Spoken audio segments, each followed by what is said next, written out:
Hello, Algebra Scholars. Section 3.1 is called Plotting Points. And as you can probably surmise from the piece of graph paper that you see here, we're going to be doing some graphing, not only in this section, but throughout this whole chapter.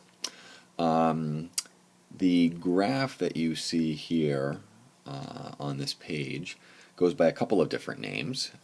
You can sometimes call it the coordinate plane. It's also known as the coordinate grid, or sometimes called the Cartesian plane after the French mathematician René Descartes. Every coordinate grid is made up of an x-axis, which is horizontal, and a y-axis, which is vertical. And when those two axes cross, they divide the coordinate grid into 4 quadrants. Quadrant 1 is always the upper right. Quadrant 2 is the upper left. Quadrant 3 is the lower left.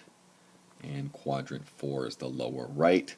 And for whatever reason, we always use Roman numerals to refer to the 4 quadrants. The first thing we need to be able to do with our coordinate grid is we need to be able to plot points.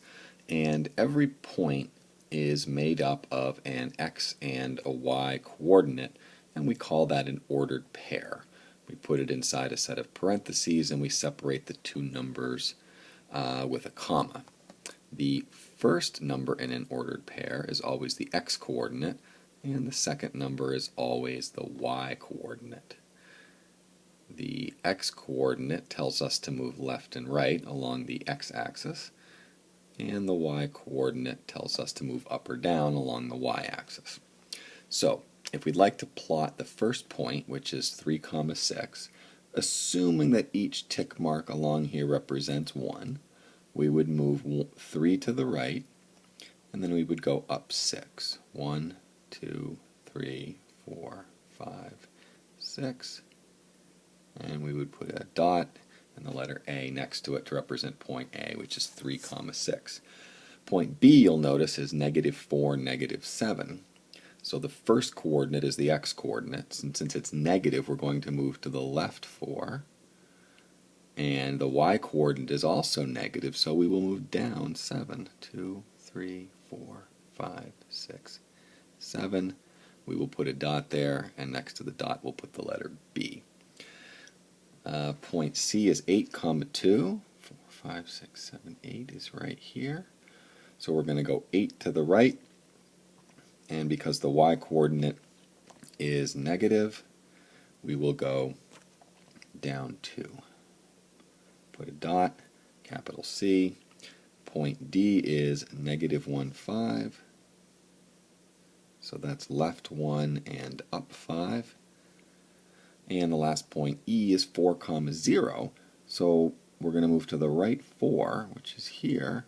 And because the y-coordinate is 0, we're not going to move up or down. We're going to put it right on the x-axis. In this next example, I've placed 4 points on the coordinate grid. And you'll notice I've given a scale here. Every tick mark on the x-axis is worth 1 unit. Every tick mark on the y-axis is also worth 1 unit. But you'll notice I didn't put the points exactly where the tick marks cross. So the instructions say give the coordinates of the points shown, estimate to the nearest tenth. So point A, I would estimate, is approximately, it's between 2 and 3 units to the right, but closer to 3. So I'm going to say that point A's coordinate, its x-coordinate, is about 2.8 units over and up, let's see, 1, 2, 3, 4, 5, 6, 7, almost 8 units up, maybe 7.9 units up. Point B has a negative x-coordinate. I would say it is -1, 2, 3, 4. And it is up about 2.6, a little more than halfway between 2 and 3.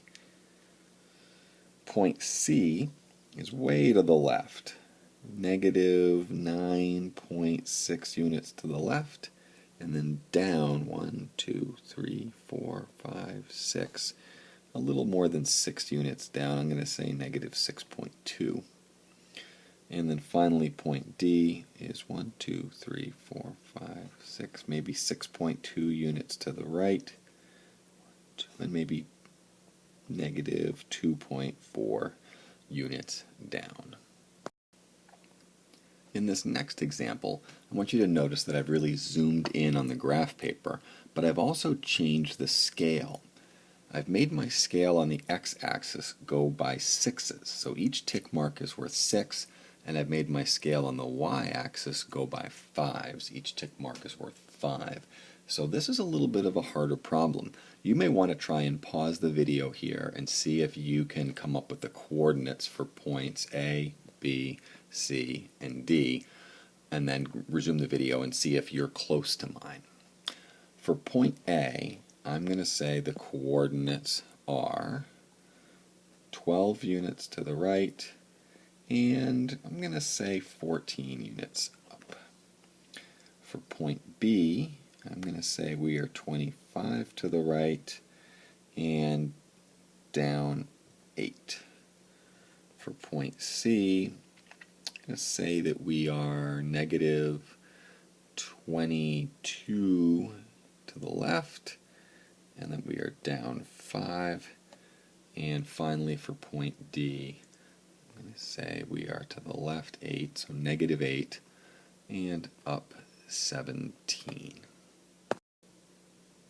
In this final example, I'm asking you to plot points again, but notice that the coordinates are much larger than they were earlier on in this lesson.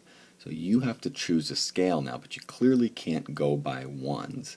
And notice that the scale for the x-axis can be different than the scale for the y-axis. So let's examine the x values. 110, negative 137, 61, and negative 175. I know that I have 10 tick marks going in each direction on my x-axis. I have to get all the way out to 110 to the right and all the way to negative 175 going to the left. So if I went by tens, 10, 20, 30, 40, 50, 60, I'm only going to get to 100 this way and negative 100 this way. So I'm going to have to go by more than that. I think 20s is a good choice. So this first tick mark would be 20. I'm not going to write 40, but then here would be 60, 80, 100, 120, 140, 160, 180, and then last would be 200. And then the same would be true going this way. Maybe I'll skip the first one. Negative 40, negative 80, negative 120, negative 160, and negative 200. But just because I went by 20s on the x-axis doesn't mean I need to go by 20s on the y-axis. I only have to get up as far as 19 on the y-axis or down to negative 6. So I think 2s would be just fine for my y-axis. So let's go back to blue here. 2, 4, 6, 8, 10, 12. And then on the negatives, negative 2, 4, 6, 8, 10, 12, 14, 18, 20.